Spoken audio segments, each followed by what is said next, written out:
अब उन पटलन माँ का नियम था कि रोज कथा में समय से पहुंच करके और आगे आगे बैठ करके कथाओं को सुनना, और कथा सुन सुन करके उनके आंखों से इतने आंसू बहते थे महाराज कि जैसे मोतियों की माला पहन रखी। अब पंडित जी जब उन माता जी को देखते थे तो बड़े प्रसन्न होते कि चलो भगवान की कथा सुन करके कम से कम एक माता जी को तो आनंद आ रहा। तो जब 3 दिन तक कथा में आई, चौथे दिन कथा में पटलन माँ नहीं आई। उस दिन पंडित जी ने विचार किया कि आज तो इतने सुंदर भगवान बाल कृष्ण लाल के जन्म की कथा थी, आज क्यों नहीं आई। तो भक्तों से पूछा कि भैया वो माता जी क्यों नहीं आई, आज रोज आगे बैठती थी वो। भक्तों ने कहा महाराज हमें क्या पता, आप एक काम करना, उनके घर चले जाना, मैं लेकर के चलूंगा और प्रेम से नाश्ता भी करना और उसने पूछ भी लेना कि आज क्यों नहीं पधारे। कथा विश्राम के बाद जब पंडित जी भक्तों के साथ पटलन माँ के घर गए तो स्वागत किया, बिठाया।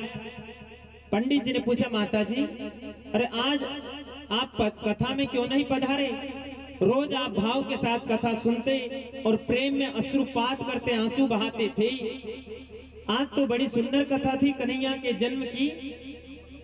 तो जानते हो पटलन माँ ने कितना सुंदर जवाब दिया। उन्होंने कहा महाराज जी मैं कथा में रोज आती थी और कथा में आकर के आगे बैठते रोज आंसू बहाती थी, रोती थी। अब रोती क्यों थी आपको पता नहीं है। बोले क्यों रोती थी। बोले कथा से तो मुझे कोई मतलब नहीं था कि आप अच्छी कर रहे हैं कि बुरी कर रहे हैं, पर आपकी कथा पे जो भागवत जी का बंधन था, कपड़ा था, उस कपड़े के रंग का मेरा लुगड़ा था जो पटेल बा शादी की सालगिरह में लाए थे।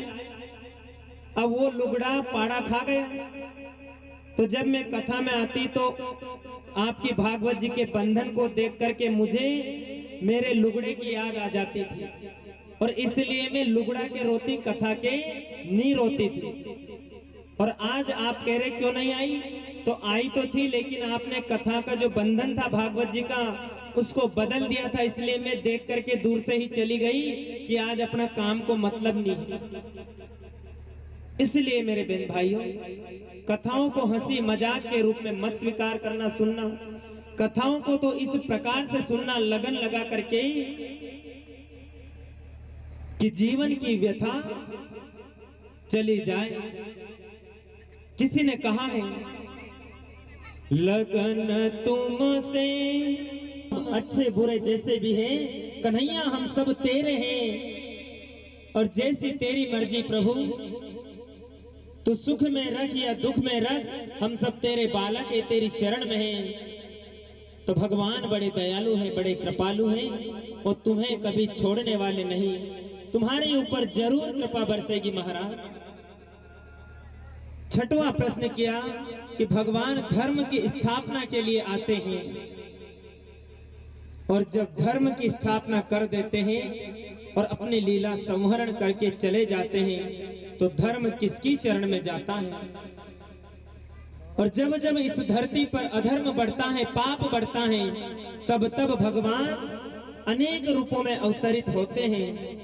धर्म संस्थापनार्थाय संभवामि युगे युगे। और मानस में भी कहा है कि भगवान कब आते हैं, जब जब होय, जब जब होय धर्म की, तब तब भगवान उन असुरों का उद्धार करने के लिए इस धरती पर अवतार लेकर के आते हैं।